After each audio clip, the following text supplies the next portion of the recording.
ఏపీలో ఇటీవల జరిగిన సార్వత్రిక ఎన్నికకు సంబంధించి ఒంగోలు అసెంబ్లీ నియోజకవర్గంలోని 12 పోలింగ్ బూత్లకు సంబంధించిన ఓట్ల లెక్కింపుపై అనుమానాలు వ్యక్తం చేశారు బాలినేని శ్రీనివాసరెడ్డి.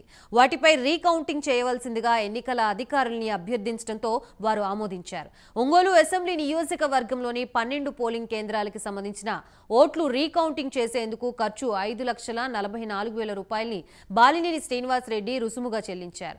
హైదరాబాద్లో ఎన్నికల విధుల నిర్వహణలో శిక్షణ పొందిన జిల్లా కలెక్టర్ అన్సారియా ఆధ్వర్యంలో సన్నాహాలు పూర్తి చేసి రీకౌంటింగ్ డేట్ ని నిర్ణయించనున్నారు.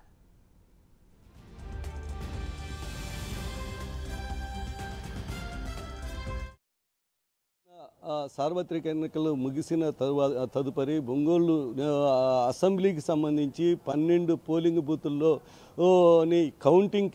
కౌంటింగ్ అనేది మీద అనుమానాలు వ్యక్తపరిచిన బాలినేని శ్రీనివాసరెడ్డి ఎన్నికల అధికారులకి అభ్యర్థించుకోగా అభ్యర్థనను మన్నించిన ఎన్నికల అధికారులు 12 పోలింగ్ కేంద్రాల్లో రీకౌంటింగ్ చేయడానికి అనుమతి ఇవ్వటం జరిగింది. దీనికి అగు ఖర్చు 5,44,000 కూడా ఆయన చెల్లించడం జరిగింది.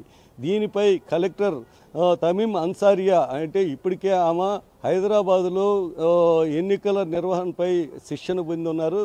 ఆమె ఆధ్వర్యంలోనే ఇక్కడ కూడా రీకౌంటింగ్ జరిగే అవకాశం ఉండటంతో దానికి తగిన ఏర్పాట్లు అనేది తమీం అన్సారియా కలెక్టర్ గారు ఆ ఏర్పాట్లను పూర్తి చేస్తున్నారు. ఇది పూర్తయిన తర్వాత పలానా తేదీ అని చెప్పి అంటే తేదీ అనేది గుర్తించి ఆ రోజు ఆ సమాచారాన్ని బాలినేని శ్రీనివాసరెడ్డికి ఇవ్వనున్నారు.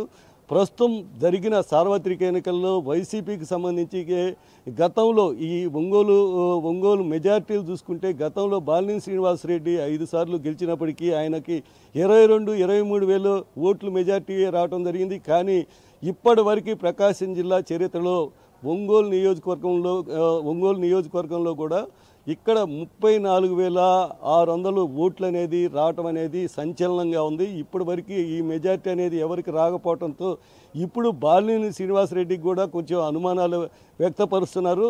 దీనిపై 12 పోలింగ్ కేంద్రాలపై ఆయన అనుమానాలు వ్యక్తపరిచారు.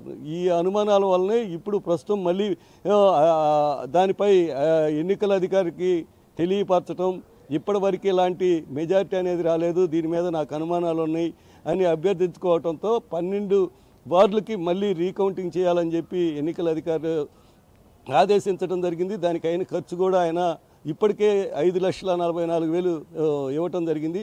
ప్రస్తుతం ఈ ఎన్నికల ప్రక్రియ అనేది ఇప్పుడు కౌంటింగ్ ప్రక్రియ అనేది కలెక్టర్ ఆధ్వర్యంలో తమీం అన్సారియా గారి ఆధ్వర్యంలో నిర్వహించనున్నారు. అతి త్వరలో తేదీ నిర్వహించి ఆ తేదీని ఎన్నికల కౌంటింగ్ అనేది ఈ 12 వార్డులకి కౌంటింగ్ అనేది నిర్వహించనున్నారు. కెమెరామెన్ అనిల్తో శ్రీనివాస్, ప్రైమ్9 న్యూస్, ప్రకాశం.